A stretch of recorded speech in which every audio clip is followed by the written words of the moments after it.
The broadcast station has detected a hazard around the zone of Africa, North America and central zone of it. This outbreak, unleashed by a infected of this spore.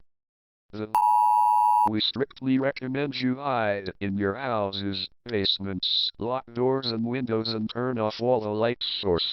The spore will not take much time to infect these zones: San Diego, Texas, Guatemala, Mexico, South Africa, Nigeria, Algeria, Tunisia, Salvador, Nicaragua, Costa Rica, and Panama. Use a gas mask and get weapons for defense whenever you go out of your shelter in search of food and resources.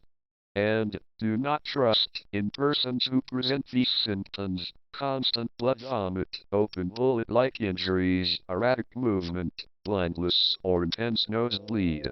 If you are the infected, quickly grab a box of fluoxetine.